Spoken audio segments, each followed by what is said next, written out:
এই তোদের এই ফাউ প্যাচাল বাদ দিয়ে চল সামনের দিকে যাই। এমনি সন্ধ্যা হয়ে গেছে, প্রায় তাড়াতাড়ি বাসায় ফিরতে হবে। তারপর আমরা তিনজন মিলে আবার হাঁটতে থাকি। আর হাঁটতে হাঁটতে কিছু দূর যেতেই সামনে একটা ফুচকার দোকান সামনে পড়ে। তখন রুহি আর তানহা দুজন মিলে বায়না ধরে তারা ফুচকা খাবে। তারপর কি আর করা, তাদের দুজনকে নিয়ে দিলাম 2 প্লেট ফুচকা আর আমি নিলাম চটপটি। আমরা তিনজন একসাথে খাচ্ছি, এমন সময় তানহা বলল, এই তুমি ফুচকা খাবে না? না আমি ফুচকা খাই না, তুই খা। আমার কথা শুনে তানহা নিজের প্লেট থেকে 1 পিস ফুচকা এনে নিজের হাতে আমার মুখের সামনে ধরে বলল, এই নাও, এটা একবার খেয়ে দেখো, খুব মজা লাগবে। তানহার কথা শুনে ওর দিকে তাকিয়ে দেখি তানহা আমার মুখের সামনে ফুচকা ধরে রাখছে। তখন আমি রুহির দিকে তাকাই, আর রুহির দিকে তাকাতেই দেখি রুহির আগেই চোখে আমার দিকে তাকিয়ে আছে আর বারবার চোখে ইশারা করে আমাকে না করছে তানহার হাতে ফুচকা খেতে। আমি জানি এখন যদি তানহার হাতে ফুচকা আমি খাই তাহলে রুহি আমার খবর করে ছাড়বে।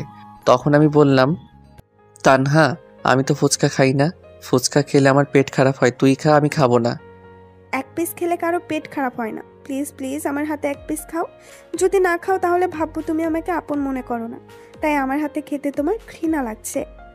তানহার কথা শুনে এবার পড়লাম আমি মাইনকার চিপায়।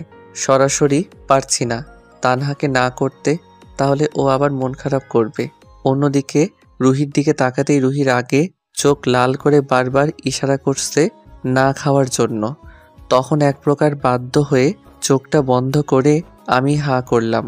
আর আমি হাঁ করার সাথে সাথেই তানহা ওর হাতের ফুচকাটা আমার মুখের ভিতরে ঢুকিয়ে দেয়। তখন তানহা বলল, আমি জানতাম তুমি আমাকে না করতে পারবে না, এবার খেয়ে দেখো কত মজা লাগে। তানহার দেওয়ার ফুচকার পিসটা মুখের ভিতর নিয়েই আমি রুহির দিকে করুণ দৃষ্টিতে তাকাই। তখন রুহি আমার দিকে রাগের চোখ লাল করে তাকিয়ে হাতে ইশারায় বলল আমার নাকি গলা চেপে মারবে। এটা দেখে আমার অবস্থা আরও খারাপ হয়ে যায়। তারপর সেখান থেকে খাওয়া দাওয়া শেষ করে বাসার দিকে যেতে থাকি। আর তখনকার পর থেকে রুহি শুধু রাগে ফুসফুস করতে থাকে। আর যতবার সুযোগ পাইছে ততবার আমাকে শুধু বলছে আমার নাকি খবর আছে। আমি ওদের নিয়ে আবার অটোরিকশায় করে বাসায় চলে আসলাম।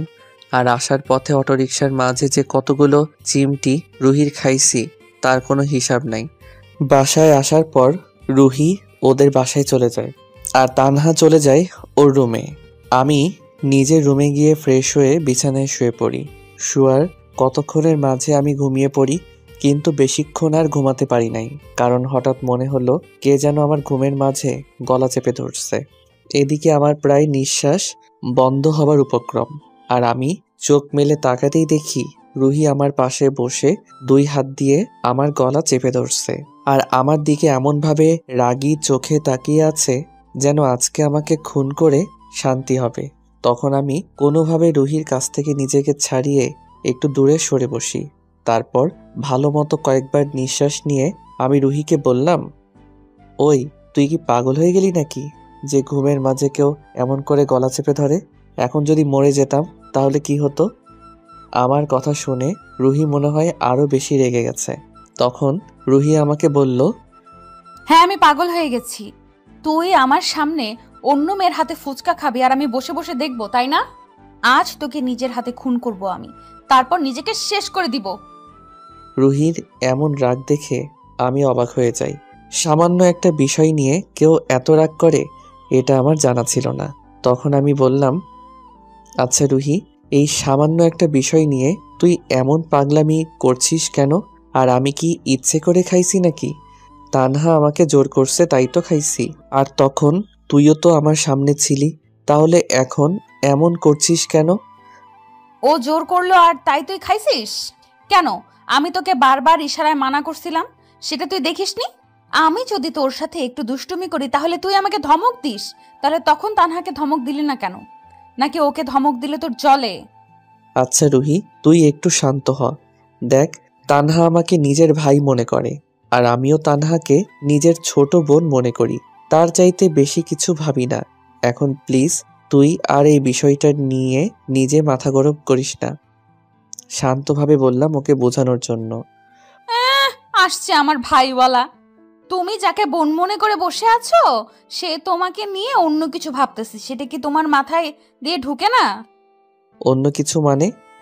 তানহা তোমাকে মনে মনে পছন্দ করে, যেটা ওর কথায় স্পষ্ট আমি বুঝতে পারছি, কিন্তু তোমাকে বলার সাহস করতে পারছে না। আর তাই বারবার ইনিয়ে বিনিয়ে তোমাকে সেটা বোঝানোর চেষ্টা করছে, কিন্তু তোমার এই মোটা মাথায় সেটা ঢুকবে না। কথাটা বলেই আমার মাথায় একটা ঠোকা দিল। কই, কবে থেকে এসব ওর মাথায় ঘুরছে আমি তো কিছু বুঝতে পারিনি। আর সব থেকে বড় কথা, আমি কখনো তানহার প্রস্তাবে রাজি হব না, এটা তুই নিশ্চিত থাকতে পারিস, যেমনটা তোর প্রস্তাবে হইনি। এটা বললাম রুহিকে আরেকটু রাগানোর জন্য। আমি কথাটা বলার সাথে সাথে রুহি আমাকে ধাক্কা মেরে বিছানায় ফেলে দিয়ে আমার পেটের উপর চড়ে বসে আর 2 হাত দিয়ে আমার মুখ চেপে ধরে বলে, এই মিস্টার রুদ্র, আপনি আমাকে কি মনে করেন? আমি কি তানহা নাকি যে আপনার পেছনে ঘুরঘুর করব, কিন্তু কিছু বলতে পারবো না? আমি হলাম রুহি, তোমার রোমান্টিক পিচ্চি চাচাতো বোন। আমি আমার ভালোবাসা আদায় করে নিব। কথাটা বলার সাথে সাথে রুহি আমার ঠোঁটের সাথে ওর ঠোঁটগুলো মিলিয়ে দিল। তারপর আর কি, বেশ কিছুক্ষণ আমাদের মাঝে টেবিল টেনিস খেলা হলো। আর সেই খেলায় আগের মতোই জিতে যায় রুহি। বুঝি না মেয়ে মানুষ এতক্ষণ নিঃশ্বাস কিভাবে রাখতে পারে। একবার কিস শুরু করলে আর ছাড়তে চায় না, আর আমি যদি ছাড়াতে চাই তাহলেই কামড় মারে। তখন রুহি আমাকে ছেড়ে দিয়ে আমার বুকের উপর মাথায় রাখে, বলল, জানো রুদ্র, তোমাকে আমার নিজের চাইতেও বেশি ভালোবাসি, আর তাই তো তোমার পাশে অন্য কারো ছায়া পর্যন্ত দেখতে পারি না। তাহলে তুমিই বলো, যেখানে আমি তোমার পাশে অন্য মেয়ের ছায়া দেখতে পারি না, তাহলে সেখানে কি করে আমার সামনে তোমাকে অন্য মেয়ে নিজের খাইয়ে দিবে, সেটা আমি কি করে সহ্য করব? আমি পারবো না রুদ্র, তোমার পাশে আমি ছাড়া অন্য কাউকে আমি মেনে নিতে পারবো না। কথাটা বলেই রুহি আমার বুকের মাঝে কান্না করে দেয়। রুহির কান্নার আওয়াজটা যেন আমার হৃদয়ের মাঝে আঘাত করছিল। ওর চোখের পানি যে আমি কোনো সময় সহ্য করতে পারি না। আর তাই তো আজ অবধি আমাকে শত জ্বালানোর পরেও ওকে কখনো কড়া গলায় কথা বলিনি। তাহলে আজ কি করে আমার বুকের মাঝে রেখে ওর চোখের পানি ঝরতে দেই আমি? তখন আমি রুহিকে আমার বুক থেকে তুলে নিজ হাতে ওর চোখের পানি মুছে দিয়ে বললাম, রুহি প্লিজ তুই কান্না করিস না। তোর চোখের পানি যে আমার এক অজানা কষ্টের কারণ হয়ে যায়, আমি সহ্য করতে পারি না। দেখ রুহি, তুই আমাকে কতটা ভালোবাসিস সেটা আমি জানি। আর এমন না যে আমি তোকে ভালোবাসি না, আমিও ভালোবাসি, কিন্তু সেটা দিয়ে তোকে বুকে টেনে নিতে পারবো না।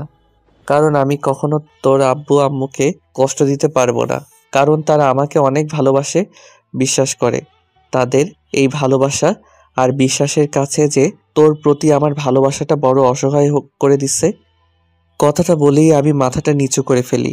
এদিকে আমার মুখে ভালোবাসার কথা শুনে রুহির মুখে যেন চাঁদের হাসি ফুটে ওঠে। রুহি নিজের কানকে বিশ্বাস করতে পারছে না যে আমি ওকে ভালোবাসি, এটা রুহি নিজের কানে শুনছে। ঠিক তখনই রুহি আমাকে খুব শক্ত করে বুকের সাথে জড়িয়ে ধরে চুপটি করে দাঁড়িয়ে থাকে। আমিও আর রুহিকে কোনো বাধা না দিয়ে ওকে হালকাভাবে জড়িয়ে ধরি। কিছুক্ষণ পরে রুহি আমার বুকে মাথা রেখেই বলল, জানো, আজকে নিজের ভেতর এতটা খুশি লাগতেছে যে জীবনে কখনো আমি এতটা খুশি হইনি। আমি জানতাম তুমি একদিন আমাকে ঠিকই ভালোবাসবে। আমার বিশ্বাস ছিল আমার নিজের প্রতি, আমার ভালোবাসার প্রতি। আর তুমি কি বললে, আমার আব্বু আম্মু রাগ করবে? মানে আমরা যদি একে অপরকে ভালোবাসি তাহলে আমার মনে হয় তারাই সবচেয়ে বেশি খুশি হবে, কারণ তারা কখনো আমাকে ছেড়ে দূরে থাকতে পারবে না। আর তোমার সাথে বিয়ে হলে আমাকেও আর দূরে যেতে হবে না, আর তাদেরও আমার জন্য খারাপ লাগবে না। হিসাব তো ভালোই বুঝোস, এবার বুক থেকে সর। সেই কখন জড়িয়ে ধরে আছিস, ছাড়ার নাম নাই, সর এখন, বুক ব্যথা করতেছে। আমার কথা শুনে রুহি আমাকে আরো একটু শক্ত করে জড়িয়ে ধরে বলল, না, ছাড়বো না। এতদিন তোমার বুকে জোর করে জায়গা করে জড়িয়ে ধরছি, কিন্তু আজকে ভালোবাসার অধিকার নিয়ে জড়িয়ে ধরছি। তাই যতক্ষণ পর্যন্ত আমার মন না ভরবে ততক্ষণ পর্যন্ত ছাড়বো না। তোর আমাকে সারাদিন জড়িয়ে ধরে রাখলেও মন ভরবে না, এখন ছাড়, না হলে কেউ এসে দেখে ফেলবে। ছাড়তে পারি এক শর্তে। কি শর্ত, তাড়াতাড়ি বল। লম্বা একটা লিপ কিস করতে হবে। তুই পাগল? এখন আমি এসব কিছুই পারবো না। আর একটু আগেই করছিস, তাই এখন আর কিছুই হবে না। তাহলে আমিও ছাড়বো না। যে আশার আসুক আর যে দেখার দেখুক। আর একটু আগে আমি জোর করে নিছি, আর এখন তুমি ভালোবেসে দিবা। দাও তাড়াতাড়ি, না হলে ছাড়বো না কিন্তু। কথাটা বলেই রুহি বাচ্চাদের মতো করে আমার বুকের মাঝে মুখটা লুকিয়ে শক্ত করে আমাকে জড়িয়ে ধরে আছে। ছাড়াতে চাইলে বলে চিৎকার করে সবাইকে ডেকে আনবে। তখন আমি বললাম, আচ্ছা ঠিক আছে, দিচ্ছি, এবার ছাড়ো। আমার কথা শুনে রুহি আমাকে ছেড়ে দিয়ে আমার সামনে সোজা হয়ে দাঁড়ায়। যখন আমি রুহিকে কিস করার জন্য ওর কাছাকাছি গেলাম, রুহি তখন চোখ বন্ধ করে ফেলে। ওড়নার দুই আঁচল দু হাতে শক্ত করে চেপে ধরে। আর আমি যতই রুহির কাছে যাচ্ছি ততই যেন রুহির নিঃশ্বাস চলাচল বেড়ে যাচ্ছে। তখন আমি দুই হাত দিয়ে রুহির মাথার দুই পাশ চেপে ধরে ওর কপালে ছোট্ট করে একটা ভালোবাসার পরশ এঁকে দিয়েই আমি দূরে সরে আসি।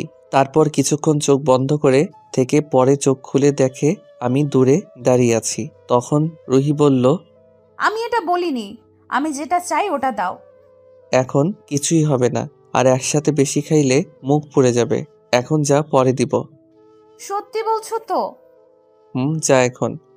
ঠিক আছে, এখন যাচ্ছি। পরে কিন্তু আমারটা চাই চাই, না হলে কিন্তু আমি জোর করে নিব। আচ্ছা নিস তুই। হুম। কথাটা বলতে রুহি বাচ্চাদের মতো মুচকি হেসে আমার রুম থেকে চলে যায়। আমিও বিছানায় বসে ভাবতে থাকি। শেষ পর্যন্ত রুহি পাগলিটার প্রেমে পড়েই গেলাম। জানি না সামনে কপালে কি আছে। এসব ভেবে ঘড়ির দিকে তাকিয়ে আছি। দেখি রাত 8টা বেজে গেছে। তখন নিচে গিয়ে সবার সাথে কিছুক্ষণ গল্প করি। পরে সবাই একসাথে বসে ডিনার করে আবার নিজের রুমে এসে শুয়ে পড়ি। আর এভাবেই দেখতে দেখতে বেশ কয়েকটা দিন কেটে যায়। আর সবার আড়ালে রুহি আর আমার ভালোবাসা বেশ ভালোই চলছে। এদিকে তানহাও এখনও আমাদের বাসায় আছে। আর তানহারও ইদানিং হাবভাব খুব একটা ভালো না। সব সময় শুধু বলে আমাকে একটা কথা বলবে, কিন্তু জিজ্ঞাসা করলেই বলে পরে বলবে। আর রুহি তো আমাকে সারাদিন চোখে চোখে রাখে। এক কথায় তানহাকে আমার সাথে দেখলে রুহির শরীরে আগুন জ্বলে যায়। তানহাকে কিছু বলতে পারে না, তবে সেই আগুনে পুড়িয়ে ছাই বানায় আমাকে। আজ সকালে ভার্সিটি যাওয়ার জন্য রেডি হচ্ছে, এমন সময় তানহা আমার রুমে আসে। আর তখন তানহা আমাকে বলল, রৌদ্র, তোমাকে একটা কথা বলতে চাই। প্রতিদিন তোর এই কথা শুনতে ভালো লাগে না। শুধু বলিস কি কথা বলবি বলবি, কিন্তু বলার কোনো নাম নাই। না, আজকে বলেই দিব। অনেকদিন মনের ভেতর কথাটা চেপে রাখছি, কিন্তু আর না, এখন সময় হয়েছে মনের কথা বলার। এত ভনিতা না করে বল কি বলবি। আমার হাতে সময় কম। রুহি মনে হয় বাহিরে দাঁড়িয়ে আছে, ওকে নিয়ে কলেজে যেতে হবে। আমার কথা শুনে তানহা কিছুক্ষণ আমার চোখের দিকে চুপ করে তাকিয়ে থাকে। তারপর বড় একটা নিঃশ্বাস ফেলে তানহা বলল, রৌদ্র, তোমাকে আমার সেই ছোটবেলা থেকেই ভালো লাগতো। আর বয়স বাড়ার সাথে সাথে এই ভালো লাগাটাও বাড়তে বাড়তে একসময় ভালোবাসায় পরিণত হয়। কিন্তু এতদিন তোমার কাছে ভয়ে নিজের ভালোবাসাটা প্রকাশ করতে পারি নাই, কিন্তু এখন আর নিজের মনের ভেতর এই ভালোবাসাটা চেপে রাখতে পারছি না। রৌদ্র, আমি তোমাকে ভালোবাসি, নিজের চাইতেও বেশি ভালোবাসি। I love you Roudro, I really love you so much. কথাটা বলেই তানহার লজ্জা মাখা মুখ নিয়ে আমার দিকে তাকিয়ে আছে আমার উত্তরের আশায়। আর এদিকে আমি তানহার কথা শুনে যেন আকাশ থেকে মাটিতে পড়লাম। মনে মনে ভাবছি, তানহা কবে থেকে আমাকে নিয়ে এসব ভাবতে শুরু করলো, কিন্তু আমি তো ওকে কখনো বোনের বাহিরে অন্য কিছুই ভাবিনি। তখন আমি বললাম, তানহা কি বলছিস সেগুলো? মাথা ঠিক আছে তোর? আর আমি তোর ভাই লাগি, তাহলে তুই আমাকে নিয়ে এসব চিন্তা কি করে করতে পারলি? দেখ, এতদিন মনে মনে আমাকে নিয়ে যা চিন্তা করছিস, আজ থেকে সব মাথা থেকে ঝেড়ে ফেল। কারণ তুই যেটা ভাবছিস সেটা কখনো হবে না। আমি তোকে ছোটবেলা থেকে বোনের চোখে দেখে আসছি, আর বাকি সময় সেই বোনের চোখেই দেখব। আমার কাছে অন্য কিছু আশা করে লাভ হবে না। কেন লাভ হবে না? তুমি হয়তো এতদিন আমাকে নিয়ে কোনো চিন্তা করো নাই, কিন্তু আমি তো তোমাকে নিয়ে মনের ভেতর একটা ভালোবাসার প্রসাদ গড়ে তুলেছি, তার কি হবে? আর আজ যেহেতু আমি তোমাকে আমার মনের কথা বলছি, তাহলে তুমিও আমাকে একবার ভালোবেসে দেখো না। সত্যি বলছি, তোমাকে অনেক অনেক ভালোবাসবো, কখনো কোনো কষ্ট দিব না। তুমি যা বলবে আমি তাই করবো। প্লিজ আমার ভালোবাসাটা এইভাবে ফিরিয়ে দিও না। প্লিজ তানহা, বোঝার চেষ্টা কর। ভালোবাসা কখনো জোর করে হয় না, এটা সম্পূর্ণ মনের ব্যাপার। যদি দুটি মনের মধ্যে মিল থাকে তাহলে ভালোবাসাটা এমনিতেই তৈরি হয়ে যায়, কেউ কাউকে জোর করতে হয় না। হ্যাঁ, আমি বুঝতে পারছি তুই আমাকে ভালোবাসিস, আর এখানে তোর কোনো দোষ নাই, কিন্তু আমারও তো তোর প্রতি একটা টান থাকা লাগবে, তাহলে গিয়ে তোর সেই ভালোবাসাটা পূর্ণতা পাবে। কিন্তু তোর প্রতি আমার যেই টান বা ভালোবাসাটা আছে সেটা শুধুই একটা বোনের দৃষ্টিতে, এটা ছাড়া অন্য কোনো দিকে তুই আমার কল্পনাতেও নাই। তাই প্লিজ তুই আমাকে এই বিষয়টা নিয়ে কোনো জোর করিস না, এতে তোর কোনো লাভ হবে না। আমার পক্ষে তোকে ভালোবাসা সম্ভব না। আমার কথাটা শুনে তানহা একটু রেগে যায়। তখন তানহা রাগী একটা ভাব নিয়ে আমাকে বলল, কেন সম্ভব না? মানুষ কি খালাতো বোনের সাথে প্রেম করে না? কত মানুষ আছে খালাতো বোনের সাথে প্রেম করে আবার বিয়েও করে। সেক্ষেত্রে তোমাকে ভালোবেসে আমার ভুলটা কোথায়? আমি দেখতে অন্য মেয়ে চাইতে কোনো অংশে কম না, বরং একটু বেশিই সুন্দরী। তাহলে আমাকে ভালোবাসতে সময় সমস্যা কোথায়? নাকি তুমি রুহিকে ভালোবাসো? তাহলে বলতে পারো আমাকে। এখন যদি আমি বলি যে আমি রুহিকে ভালোবাসি, আর এটা যদি তানহা সবাইকে বলে দেয়, তাহলে আবার ঝামেলা হতে পারে। তখন আমি বললাম, দেখ তানহা, সুন্দর দিয়ে কখনো ভালোবাসা হয় না। ভালোবাসা হয় মনের টানে, যেটা তোর প্রতি আমার নাই। আর আমি রুহিকে ভালোবাসতে যাব কেন? আমি রুহিকে ভালোবাসি না। আমার কথাটা শোনার সাথে সাথে তানহা দৌড়ে এসে আমার বুকে ঝাঁপিয়ে পড়ে আর আমাকে শক্ত করে জড়িয়ে ধরে বলল, তাহলে প্লিজ আমাকে ভালোবাসো।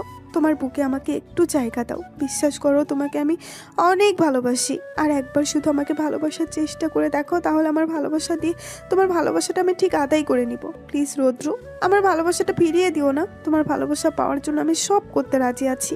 তুমি বললে তোমাকে সব দিয়ে দিব, তবুও আমাকে ফিরিয়ে দিও না। কথাটা বলে আমার বুকে শক্ত করে নিজেকে আঁকড়ে ধরল তানহা। অন্যদিকে রুহি অনেকক্ষণ ধরে নিচে দাঁড়িয়ে রুদ্রের জন্য অপেক্ষা করছে, কিন্তু রুদ্রের আসার কোনো নাম নাই। তখন রুহি মনে মনে রুদ্রকে হাজারটা গালি দিতে থাকে।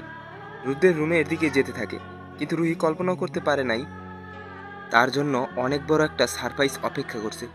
আর রুহি যখন রুদ্রের রুমের সামনে যায়, তখন দেখে তানহা রুদ্রের বুকের মাঝে আষ্টে পিষ্টে জড়িয়ে ধরে বারবার শুধু ভালোবাসি ভালোবাসি বলছে। আর এটা দেখে রুহির যেন পায়ের নিচ থেকে মাটি সরে যায়। রাগে পায়ের রক্ত মাথায় চড়ে যায়। রুহি মনে মনে রুদ্র তার সাথে ধোঁকা দিছে। আর তখনই রুহি রুদ্রের রুমে গিয়ে চিৎকার করে বলল, এই কুত্তা, তোর কয়টা মেয়ে লাগে? আসলে আমি আগেই তানহাকে আমার বুক থেকে সরানোর চেষ্টা করছিলাম, কিন্তু তানহা এত শক্ত করে জড়িয়ে ধরছে যে আমি ওকে ছাড়াতে পারছি না। ঠিক তখনই দেখি রুহি চিৎকার করে আমাকে এটা বলল। আর রুহির চিৎকার শুনে আমি তানহাকে ধাক্কা মারি, যার ফলে তানহা পড়ে যায়। তখন আমি বললাম, রুহি প্লিজ মাথা ঠান্ডা কর, তুই যা দেখছিস এটা ভুল। আমার কথাটা শুনে রুহির রাগ যেন আরো বেড়ে গেল। তখন রুহি বলল, চুপ কর তুই কুত্তা, একটা কথাও বলবি না। আমি নিজের চোখে দেখেছি তুই এতক্ষণ কি করছিলি। আমি তোকে পাগলের মতো ভালোবাসি, সেটা তোর কাছে কম হয়ে গেছে? তোর যদি এতই মেয়েদের শরীরের প্রতি লোভ থাকে, তাহলে আমাকে বলতি, আমি নিজেকে তোর কাছে বিলিয়ে দিতাম। তাহলে কেন তুই অন্য মেয়ের কাছে গেলি? রুহি তুই বিশ্বাস কর, তুই যেটা দেখছিস সেটা হয়তো সত্যি, কিন্তু এটার পিছনের গল্পটা একদম আলাদা, যেটা তুই জানিস না। প্লিজ মাথা ঠান্ডা কর, তোকে আমি সব বুঝিয়ে বলছি। তোর মতো দুশ্চরিত্র মানুষের কোনো কথাই আমি শুনবো না। আর তুই কেমন মেয়ে? অন্য একজনের প্রেমিকের বুকে জড়িয়ে ধরতে তোর লজ্জা করে না? বেশরম বেহায়া মেয়ে কোথাকার। রুহি, মুখ সামলে কথা বলো।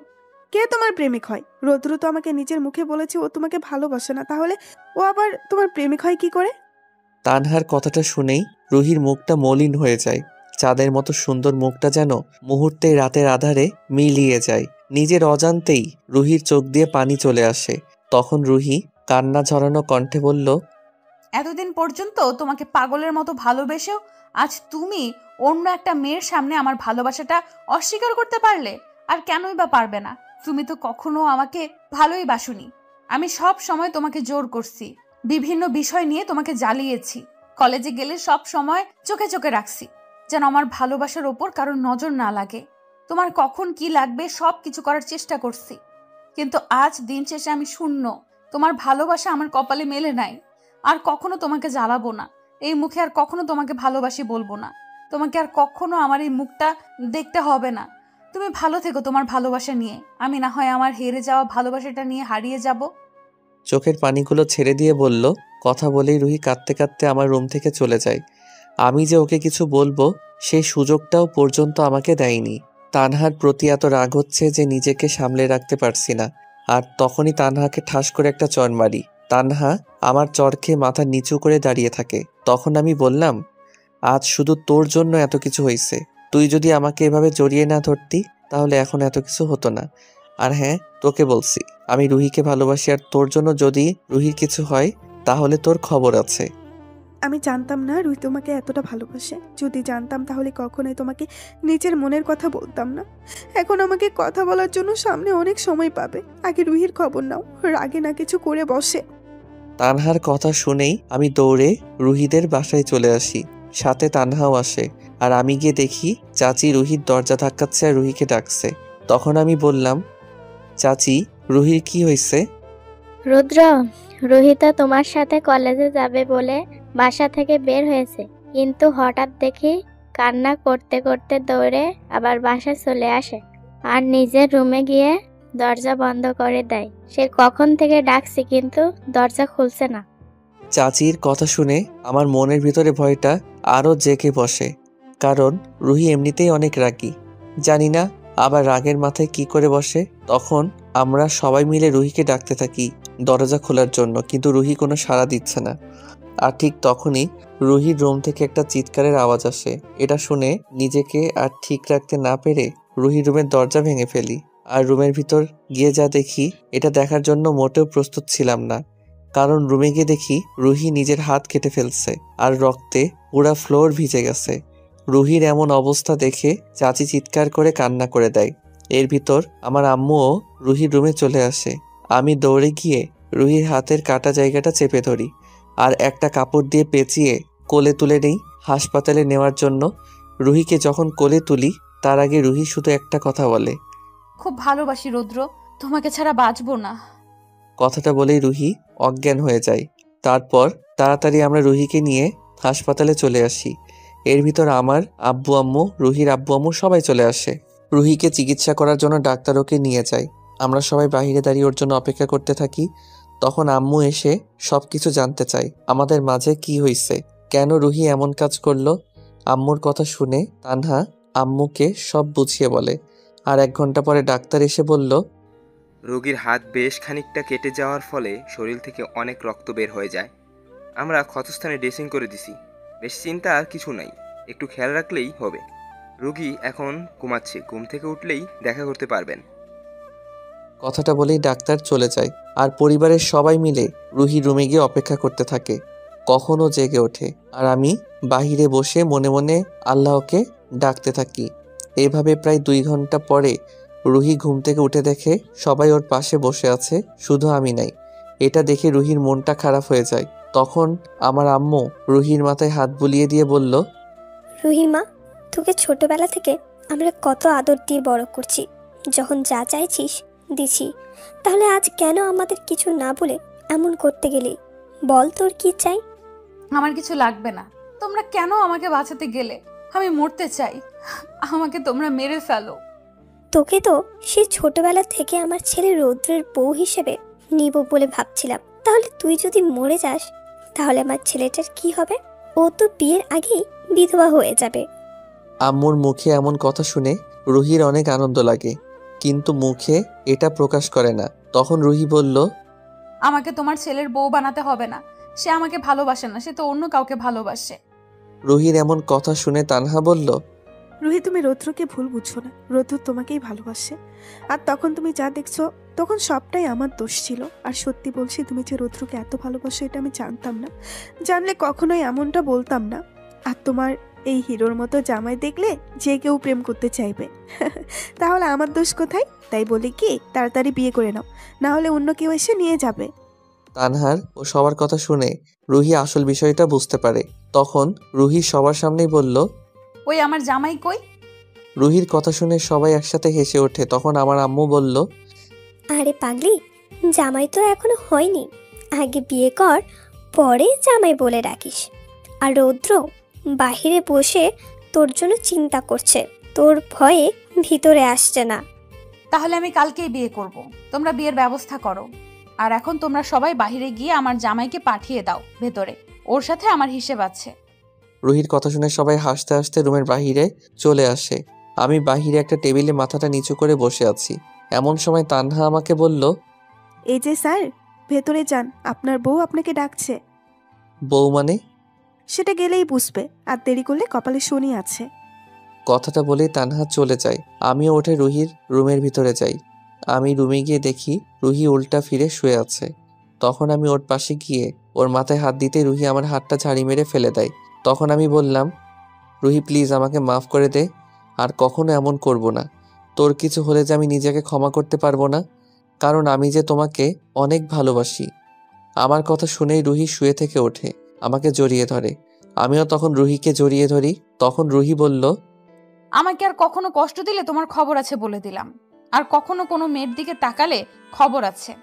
আচ্ছা ঠিক আছে, তুমি যা বলবা সব শুনবো। রুহি আমার বুকে চুপটি করে শুয়ে আমার ঠোঁটগুলো আঙুল দিয়ে নাড়াচাড়া করতেছে, আর আমি ওর মাথায় হাত বুলিয়ে দিচ্ছি। তখন রুহি বলল, এই জামাই মধু খেলে কি হয় গো? মধু খেলে শরীরে শক্তি হয়। আমি মধু খাবো, শরীরটা অনেক দুর্বল লাগছে। ঠিক, বাজার থেকে এনে দিব। বাজারের মধু খাবো না, তোমার ঠোঁটের মধু খাবো। এই না না, এটা হাসপাতাল, এখানে এসব কিছু হবে না। যা হবে বিয়ের পর বাসায় গিয়ে। আমার কথা শুনতেই রুহি আমাকে ধাক্কা মেরে ওর বেডে শুইয়ে দেয়। রুহির পাশের বেডে একজন বৃদ্ধা মহিলা ছিল। তখন রুহি বলল, দাদি, কালকে আমার বিয়ে, তোমার দাওয়াত। এখন তোমার মুখটা একটু ওদিক ঘোরা, আমি একটু মধু খাই। কথাটা বলে রুহি যেই আমার ঠোঁটের কাছে আসলো, তখন আমি বললাম, আরে দাঁড়াও একটু। কেন, কি হয়েছে? এই যে পাঠকেরা, অনেক তো পড়লেন, এবার একটু আড়ালে যান দেখি। বউ আমার একটু অসুস্থ, সে নাকি মধু খাবে, তাই আপনারা বাড়িতে যান, আবার অন্য সময় দেখা হবে। টাটা। এই ম্যাডাম, এবার শুরু করেন দেখি কতক্ষণ পারেন আপনি। আর আমার কথা শুনতেই যজহনাথ শতব অসচাত গহ আগডহ। এটা না বুঝলে তুমি একটা বোকা।